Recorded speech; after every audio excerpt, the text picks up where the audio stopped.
Последний день октября на календаре, 31 число. Начнем с такой новости. Лунинчане могут сфотографироваться в кимоно. Посетители районного краеведческого музея могут узнать тайные сказки Японии. Выставка с таким названием расположилась на 2 этажах. В зале представлено более 80 экспонатов, среди которых восковые фигуры самураев 18 века, персонажи японских сказок, предметы быта, подарки и куклы 19 века, гравюры Токийского национального музея. Причем все желающие могут примерить на себя мужской или женский японский национальный костюм. Средства, собранные на выставке, направятся на проекты укрепления мира и взаимопонимания между народами Японии и Беларуси. Утро доброе, меня зовут Денис Липкин. У нас есть полезная информация на сегодня. Готовимся к последнему рабочему дню и выходным вместе.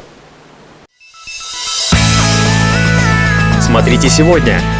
На море из Бреста. Накануне Дня работников гражданской авиации узнаем о перспективах Брестского аэропорта. Помощь в решении житейских проблем. На связи горячая линия программы. Презентация первого альбома и концерт. Ансамбль «Музарт» отметит свой день рождения.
Вы смотрите «Утренний эспрессо». Продолжаем. С 1 дня ноября в Брестской области начнется месячник по сбору вторичных материальных ресурсов. Это бумага, стекло, полимеры, строительные и текстильные отходы, изношенные шины. К слову, в регионе за 9 месяцев собрано 326 тысяч тонн твердых бытовых отходов. Из них извлечено более 100 тысяч тонн вторсырья. Планируется активнее привлекать организации области. Сейчас из почти 12 тысяч участия в сдаче вторсырья принимают лишь 2300 юридических лиц, а это 21%. Завершится месячник 30 ноября. О других интересных событиях нашего региона предлагаю узнать из обзора региональной прессы. Какой косметике отдать предпочтение, чтобы оставаться не только красивой, но и здоровой? Можно ли обратиться в кожно-венерологический диспансер анонимно? На эти и другие вопросы читателям «Народной трибуны» отвечают специалисты областного кожно-венерологического диспансера. Строгий пастырь, вдумчивый исследователь, а еще непревзойденный фоторепортер и экскурсовод, мотоциклист и рыбак. Все это о Казимире Свентыке. Это человек, который стоял у истоков возрождения католической церкви Беларуси. О тернистом жизненном пути Свентыка, его неустанной подвижнической деятельности читайте в «Народной трибуне». Объявлено о том, что визы в Польшу и другие страны Шенгенского соглашения можно будет получить через визовые центры. «Вечерка» собрала комментарий по данному вопросу у генерального консула Польши, клиентов визовых центров других стран, директоров туристических фирм. Так легче ли получить шенгенскую визу через визовый центр или через консульство? Читайте в свежем номере «Вечернего Бреста». Панельные пятиэтажки – преступление. Так считает известный брестский архитектор Владимир Чайковский. Каким архитектурным решением склоняет застройщиков маститый профессионал? Читайте в пятничном номере «Вечерки».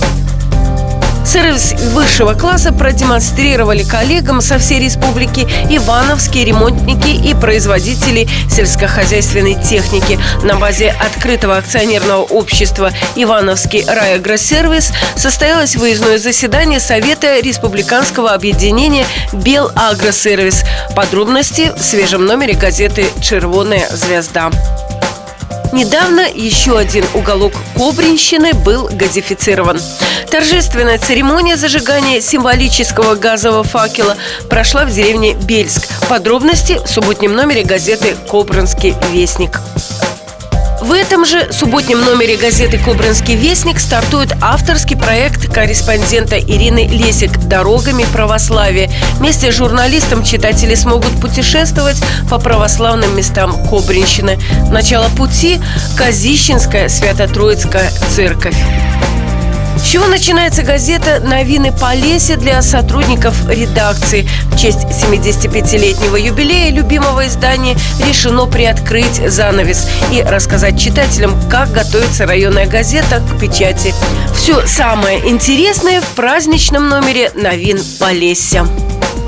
О том, как производить больше и качественнее, удержаться на рынке товаров и услуг и получать высокую стабильную зарплату, шла речь на недавнем выездном семинаре-совещании в Пинске с участием заместителя премьер-министра Республики Беларусь Петра Прокоповича. О стратегии перемен читайте в Пинском вестнике. Для чего собирают и куда расходуют средства родителей, перечисляемые на благотворительные счета учреждений образования? Что такое попечительский совет и зачем он нужен, разбирались корреспонденты газеты «Пинский вестник». О чем прочитать, узнаете из обзора прессы утреннего «Эспрессо». В предстоящие выходные отмечается День работников гражданской авиации. О загруженности Брестского аэропорта и перспективах на следующий год поговорим за чашечкой кофе в студии программы. Наш гость – заместитель начальника Брестского филиала предприятия «Белаэронавигация» Вадим Губаревич. Вадим Викторович, утро доброе. Доброе утро. Ваш праздник приходится на начало ноября. В принципе, основной сезон, как я понимаю, для Брестского аэропорта завершается. Давайте подведем небольшие итоги. Да, вы правы. Основной сезон завершается. За этот сезон мы не скажу, что были огромно загружены, но работа все же была. Примерно с января по октябрь мы обслужили порядка более 260 рейсов и перевезли более 6,5 тысяч пассажиров. Рейсы мы выполняли в основном по чартерным направлениям тест-тура. Это летали в Болгарию, в Бургас, в Анталию, в Турцию. Также был регулярный рейс, дважды в неделю ходил на Калининград. И на сегодняшний день мы продолжаем работать, выполняя рейсы того же тест-тура на Египет. Также мы продолжаем принимать любые частные заявки любителей прилететь к нам на охоту. Продолжаем работать и даже вне регламент работы аэропорта мы обслуживаем европейский турнир по гандболу. То есть нашу гандбольную команду имени Мешкова по основным рейсам выполняется по субботам и воскресеньям, когда прилетают к нам играть игроки, когда наши игроки улетают играть куда-то на Европу. То есть, если есть заинтересованность именно в нашей точке в виде Бреста на карте, то только у чартерных рейсов, правильно? То есть это сугубо, когда подбираются специально пассажиры под определенный рейс. Это не пассажиры подбираются под определенный рейс. Скорее всего, пассажиры хотят прилететь сюда, им нужно именно в этот город или именно в окрестности этого города. И они прилетают, они заказывают, может быть, один пассажир, это может быть 10 пассажиров. Для нас это не столь важно, для нас важно обеспечить безопасность полета. А если взять Брестский аэропорт сегодня, насколько перспективно принимать у себя постоянный рейс и сможем ли мы его обслуживать? В принципе, мы сможем обслуживать постоянные рейсы. Конечно, сейчас не то количество персонала, которое было в давние времена. Нам не составит труда их обслуживать. Главное, чтобы они не шли один вместе с другим. Когда они будут идти один за другим, это с сегодняшним количеством персонала мы сможем обеспечить и безопасность, и обслуживание пассажиров. Наверняка есть какой-то ранжир и нашего Брестского аэропорта. Не знаю, у аэропорта это звездочки, как у гостиницы, или нет? Соответствуем какому стандарту? Он по-прежнему является международным аэропортом. Мы обеспечиваем рейсы из-за границы, то есть обеспечиваем таможенный пограничный контроль, любые внутренние рейсы из стран СНГ. У нас разделяются аэропорты по разным классам, по классу полосы, по классу количества обслуженных пассажиров в час, возможностей. И на внутренние аэропорты, международные, поэтому тут классификаций много разных. Мы являемся международным аэропортом. Вадим Викторович, как-то была проба, летали из Бреста в Москву и обратно. Получается так, если сейчас этого рейса нет, он некоммерчески выгоден или каким образом рейс может появиться от Брестского аэропорта? Рейс не от Брестского аэропорта может появиться, а от авиакомпании, которая решит, что это направление ей будет интересно. Если будут проведены соответствующие маркетинговые исследования, и авиакомпания решит, что да, выгодно летать, что есть загрузка, и что цена билета и количество людей обеспечивают прибыль авиакомпании. Я думаю, что они будут работать. А наша задача лишь обеспечить это все. Безопасность, обслуживание, быстрое обслуживание пассажиров и на высоком уровне. Мы готовы принимать... Но все-таки брестчане, например, и жители нашего региона не звонят вам часто с заявкой, ну когда же появится рейс в определенную точку? Ну, с заявкой нам сложно. Да, звонки бывают часто и в службу перевозок, и начальнику филиала Михаилу Николаевичу Скрабко. А если у нас рейс на Санкт-Петербург, а если на Самару, а если на Москву, или еще там какие-то города? Ну, к сожалению, это не наша прерогатива создать эти рейсы, это прерогатива авиакомпаний. У нас сейчас появляется, ну, по крайней мере, было заявлено в прессе о том, что конкурент для Белави Авиагродно. Вот. Возможно, они начнут выполнять какие-то внутриреспубликанские рейсы и рейсы в ближайшее зарубежье, там, в Литву, Польшу, возможно, там, Смоленск или в Москву. Но это перспектива, возможно. Это вы перспектива. Как видите, следующего года? Да, ну никак уже нет, конечно, следующего. А какие еще планы на предстоящий год? Я думаю, что мы продолжим работать с туристическими фирмами, будем обслуживать пассажиров в полетах для отдыха на курорт, Болгарию, Турцию. Если там будет заявлено, предполагалась такая возможность на Грецию, это вот уже был бы совершенно другой оператор и совершенно другая авиакомпания, не Белавия. Но мы только будем этому рады. И в преддверии праздника, который мы будем отмечать 2 ноября, 81-ю годовщину гражданской авиации Беларуси, поздравить своих коллег, ветеранов с этим праздником, пожелать им, чтобы у них здоровье было крепкое, настроение хорошее, мир в их доме, счастья, любви их близким и родным. От всего коллектива Брестского филиала Белаэронавигации.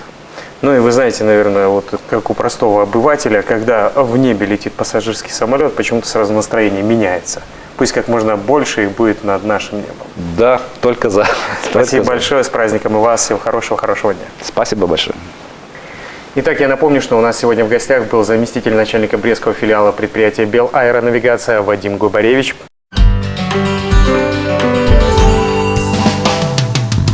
31 октября 1912 года в деревне Кистени Рогачевского уезда Могилевской области родился Юлиан Пширков. Литературовед, критик, доктор филологических наук. Занимался исследованием белорусской литературы, в частности, творчества Янки Купалы, Кондрата Крапивы, Янки Мавра и других. 1942 год. Произошел бой партизанских отрядов «Весна», «Грозный», «За Отечество», «Штурм» и партизанской бригады «Штурмовая» с немецким гарнизоном в деревне Курганы Заславского района, который вошел в историю под названием «Курганский бой». 31 октября 1944 года родилась актриса Раиса Рязанова.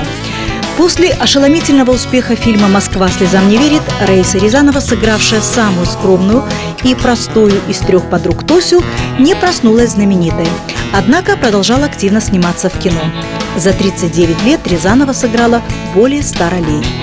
В этот же день, в 1958 году, Борис Пастернак написал письмо Никите Хрущеву. Пастернак стал вторым писателем из России после Ивана Бунина, удостоенным Нобелевской премии.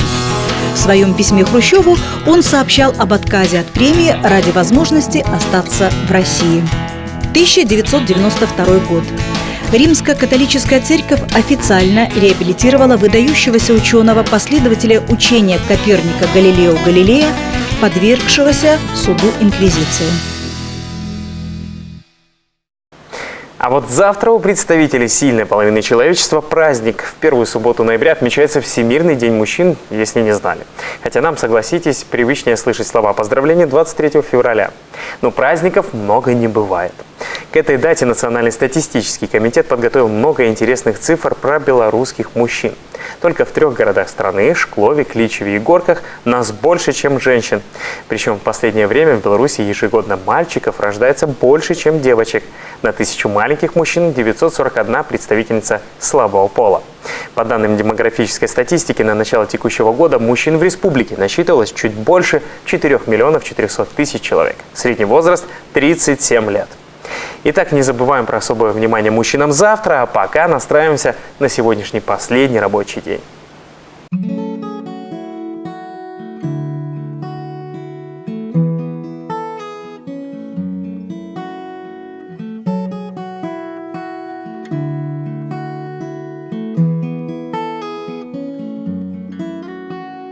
городе тихая осень, первые дни октября.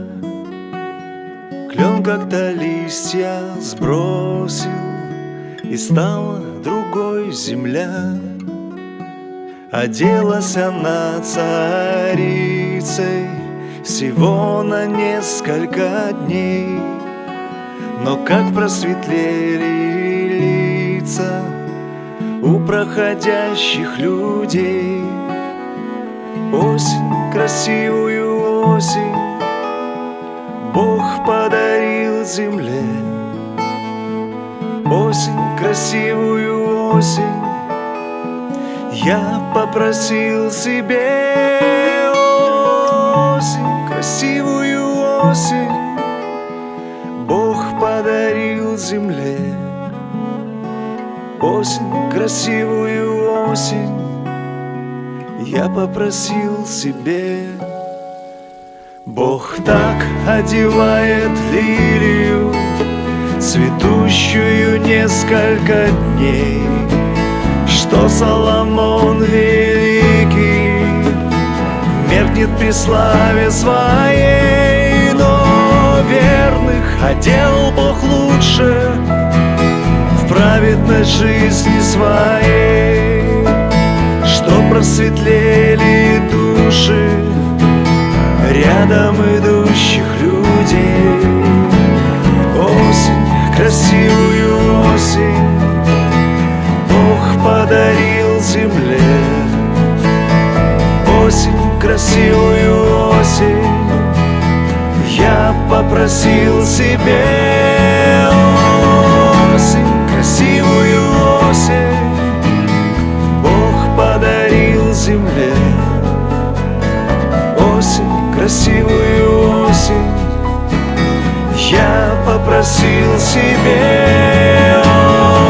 Осень, красивую осень,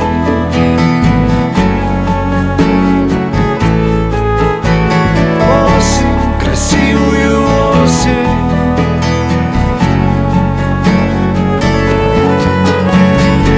осень, красивую осень, Бог подарил земле.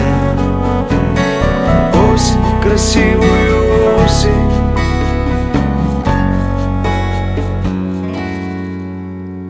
В городе тихая осень, первые дни октября. Клен как-то листья сбросил, и стала другой земля.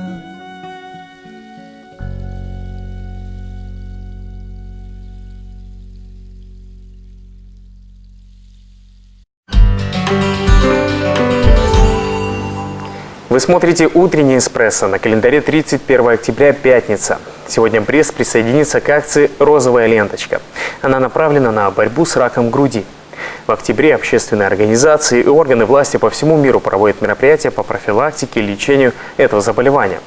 Более 20 лет назад одна из совладелец легендарной косметической фирмы Estee Lauder, Эвелин Лаундер, положила начало масштабной кампании, символом которой стала розовая ленточка. Всех желающих в Бресте приглашают в территориальный центр социального обслуживания населения Московского района. Здесь пройдет благотворительный концерт «Розовая ленточка в Бресте». Начало в 17 часов 30 минут. Также запланированы лекции и консультации от специалиста. А найти выход из стрессовых житейских ситуаций помогает наша следующая рубрика. И ведущая «Горячей линии» уже в студии программы. Анна, здравствуйте. Доброе утро. Вопросы житейского характера зачастую застают нас врасплох. Найти ответ на них поможет горячая линия утреннего эспрессо.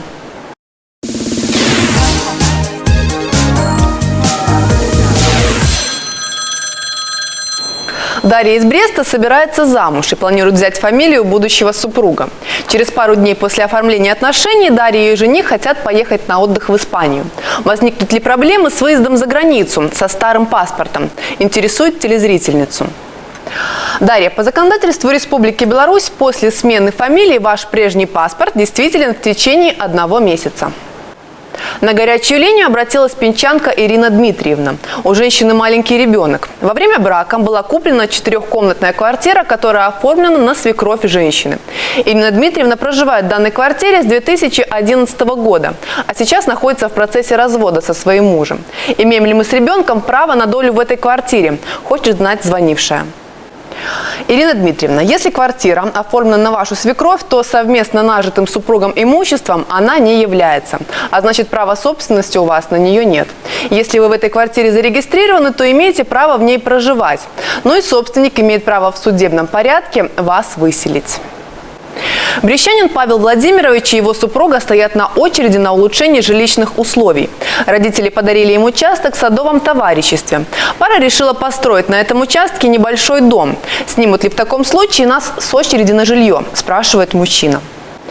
Павел Владимирович, садовое товарищество – это не населенный пункт, и построенный дом в нем никак не повлияет на вашу очередь на улучшение жилищных условий. У Лидии Петровны Ежабинки умерла бабушка. Из наследников остались только 2 внуков, Лидия и ее брат, и зять бабушки. Как в таком случае будет распределено наследство, спрашивает телезрительница. Лидия Петровна, если ваша бабушка не составила завещание, то наследниками по закону являются внуки в равных долях. Зять бабушки права на наследство по закону не имеет. Это была горячая линия утреннего эспрессо. Оставайтесь с нами. Хорошего дня.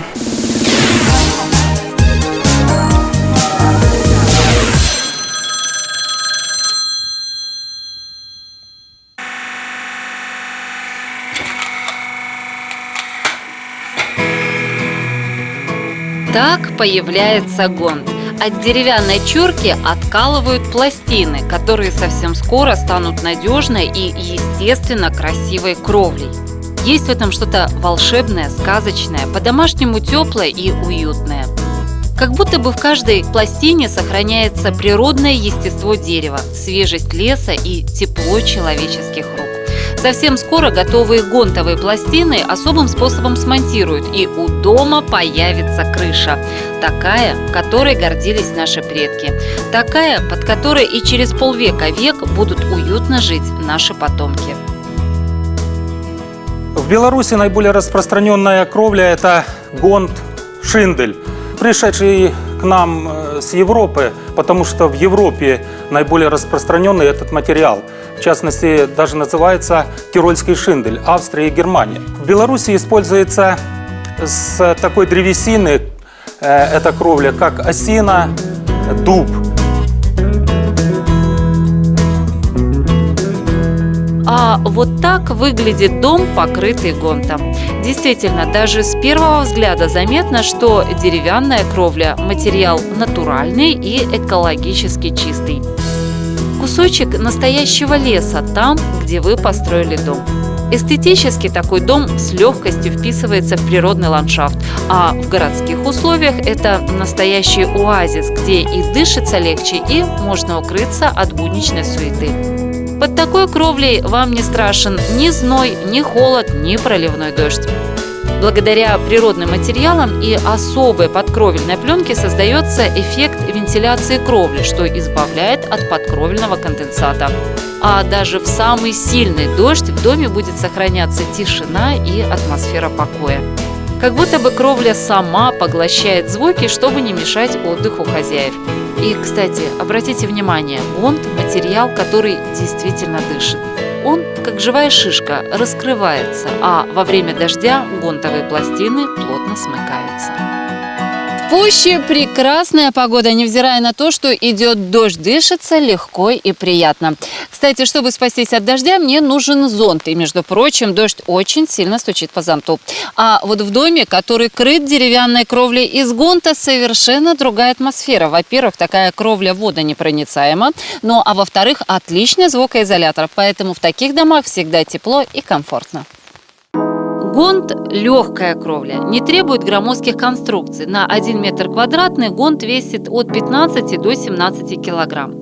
Гонт – надежная кровля. Гарантийный срок эксплуатации доходит до 100 лет, в зависимости от используемой древесины. гонт – ремонтно-пригодная кровля, так что проблем с ней не возникнет. Одним словом, под деревянной кровлей летом будет прохладно, зимой тепло, а на крыше не будет скапливаться лед. Во время сильного дождя и ветра тихо и уютно. Дерево – наиболее распространенный материал в строительстве. Веками, столетиями использовался в изготовлении кровли. Выгодно отличающийся своей красотой, долговечностью. Срок службы этой кровли превышает такие материалы, как андулин и даже железо. И гарантийный вообще срок службы деревянной кровли от 40 и выше лет. А вообще гонт – это просто идеальная находка для различных дизайнерских решений. Изящный хамелеон, который, невзирая на природную простоту, может менять цвет кровли в зависимости от сезона года, погоды и даже времени суток. С одной стороны, гонт заинтересует реставраторов, а с другой – всех, кто стремится к традиционному уюту, гармонии с природой и домашнему теплу. В строительстве дома мелочей не бывает, тем более, когда это касается крыши над головой. Отрадно, что сегодня за таким полезным и красивым кровельным материалом не надо ехать куда-то далеко. Теперь это доступно и на Брестщине. Специалисты единственного производителя гонта в Брестской области с красивым названием «Верона Тироль» вам помогут выбрать деревянную кровлю из интересующего вас сырья и сделают ваш дом эксклюзивным и неповторимым. Так что по пути гармоничного, исторически проверенного и эстетически неповторимого строительства вас с радостью проведет Верона Тироль. А вообще деревянный гонт – это ваш маленький кусочек истории, который сохранится для ваших будущих поколений с печатью семейной традиции и маленького волшебства.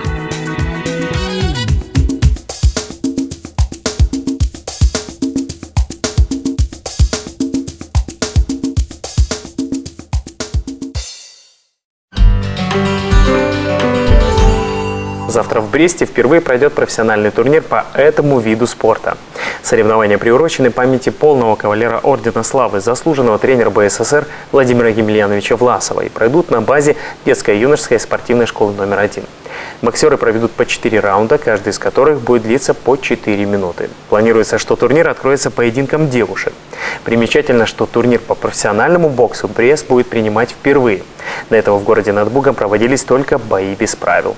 Афишу спортивную сменит рубрика «Арт-кино» с афишей киноновинок недели.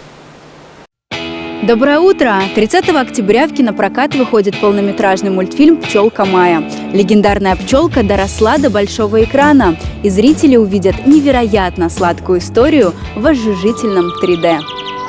Это был погожий летний день на тихом зеленом лугу. Но вдруг... Привет! Меня зовут Майя! Самая знаменитая пчелка впервые на большом экране. Майя, подожди меня! Майя! Маленькая пчелка Майя не похожа на других. С малых лет ее воспитывала госпожа Кассандра, учительница в пчелиной школе. Все капризы юной героини исполнялись как по мановению волшебной палочки, а из запретов были только полеты за пределы улья. Несмотря на это, любознательная героиня оставила свой дом и полетела изучать большой и прекрасный мир, который вместе с тем полон опасностей. С тех пор пчелку Майю ждут невероятные встречи и знакомства с целой армией муравьев, работящими жуками, легкомысленными мухами, живущими по соседству с пауком и сороконожкой, а также новые открытия и необычные приключения. Продолжительность мультфильма чуть менее 1,5 часов, и к просмотру он рекомендован для любой зрительской аудитории. Не бойся, мы спасем тебя! Вас ждет невероятно сладкая история. Вилли?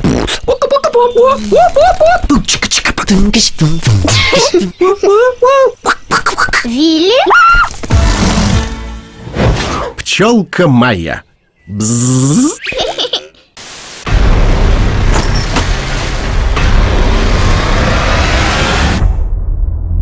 Куда мы попали? Это точно не Линдисфарн.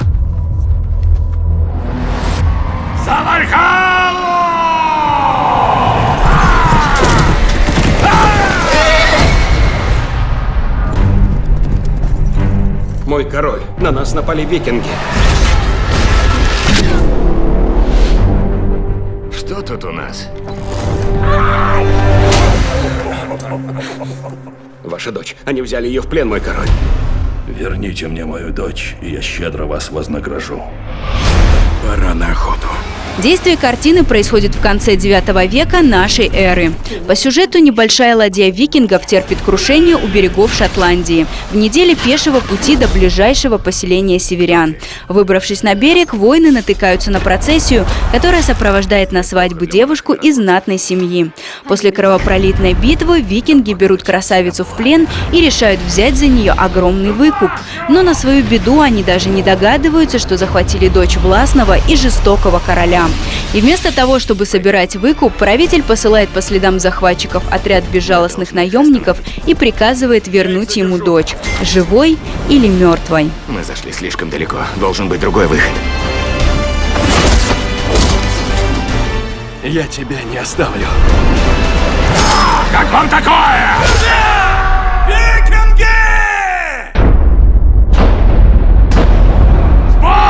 Ты умрешь напрасно! Нет, я умру в бою!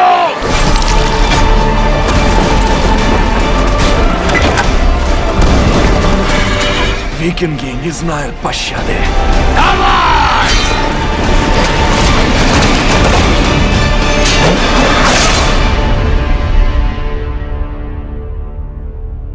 Я желаю вам хорошего настроения, замечательных выходных и только положительных эмоций от похода в кинотеатр.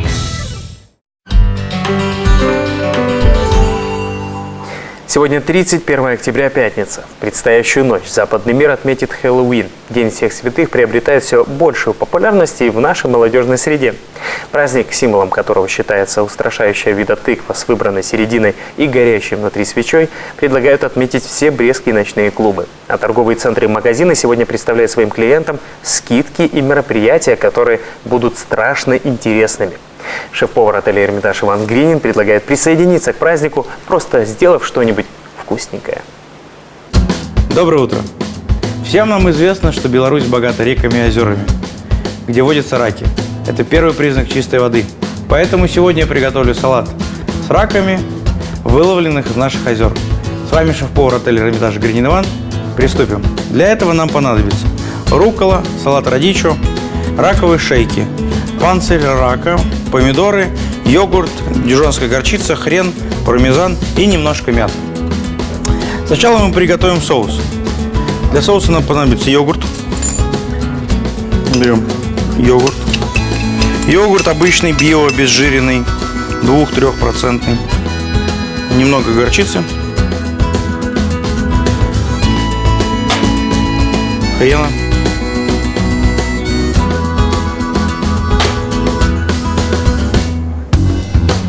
Пармезана.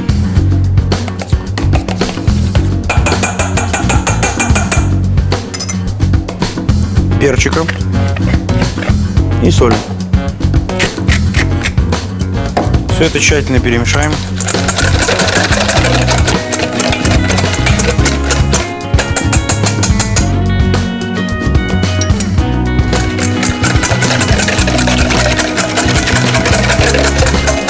Тщательно все перемешали. Следующим этапом мы нарежем немного радичу.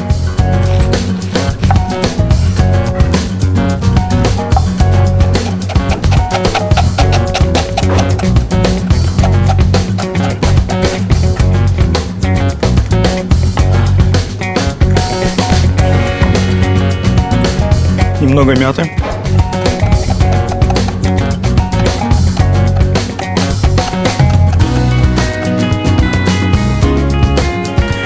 Возьмем рукколу, отрежем хвостики и покидаем в миску с радичо. Все перемешаем. Возьмем черри помидор, разрежем его на 4 части. Добавим в салат.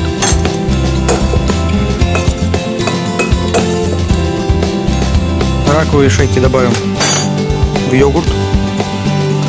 Перемешаем.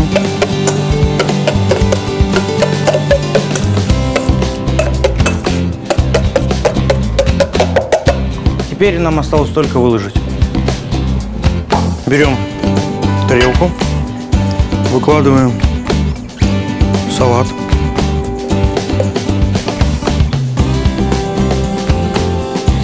И выкладываем раковые шейки.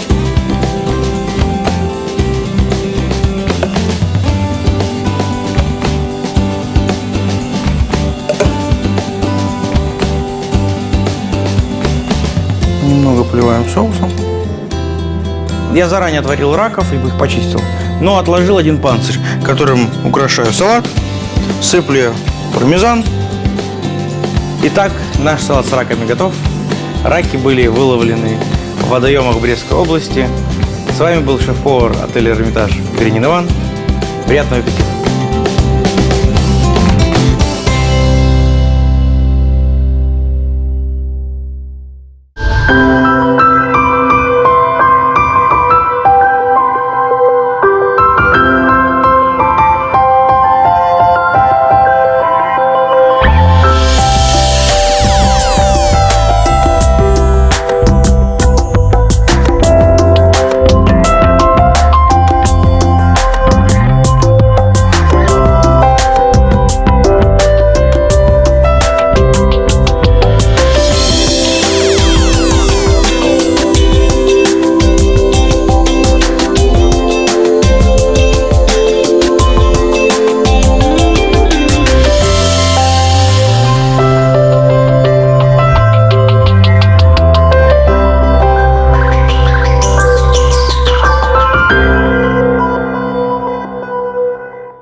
И напоследок о культурной новости, которая предстоит. 15 ноября ансамбль «Музарт» отметит свой день рождения.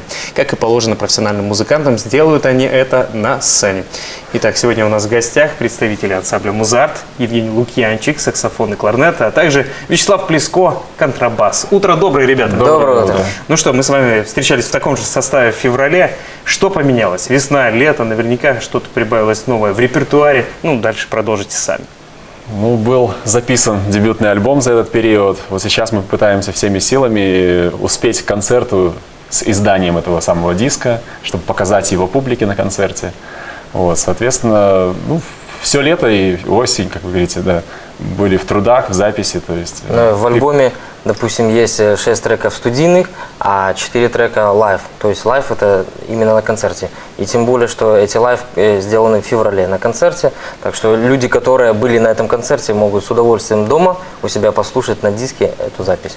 Для профессиональных музыкантов сделать свой альбом на диске – это очень важный шаг в карьере. Вы к нему шли 8 лет, правильно? Ведь столько будете отмечать на сцене. Ну, мы как бы записывали лайв.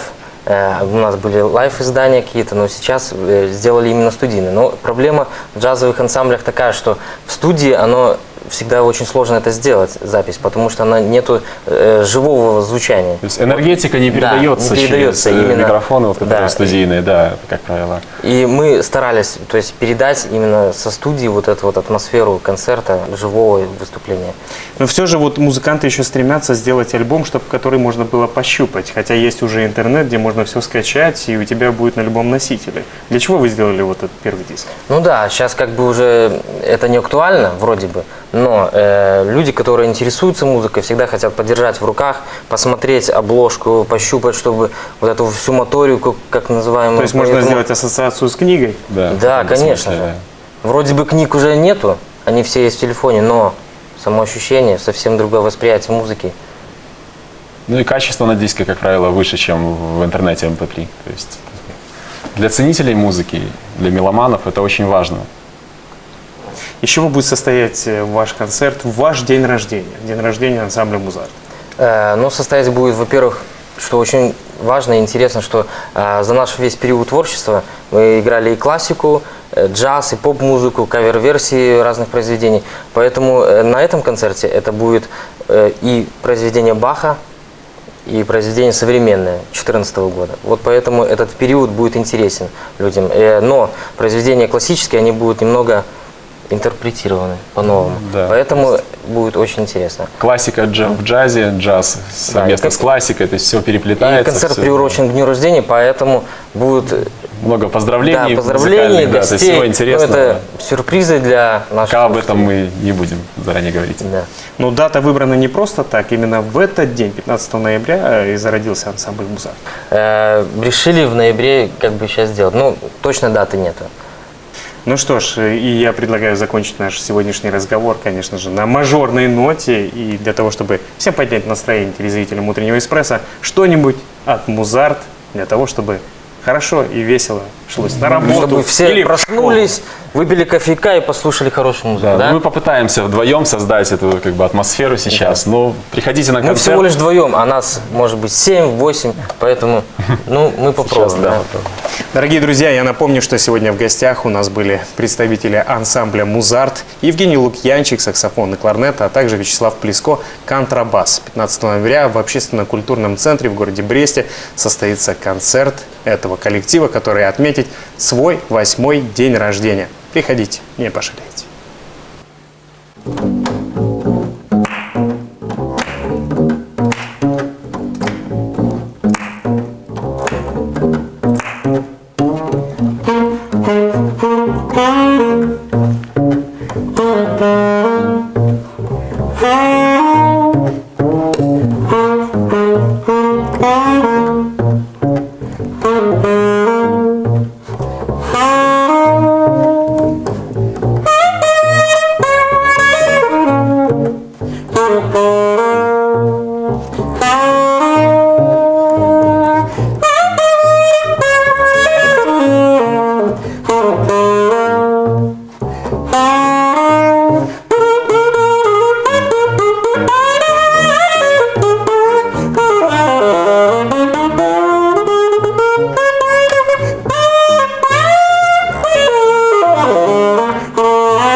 Thank you.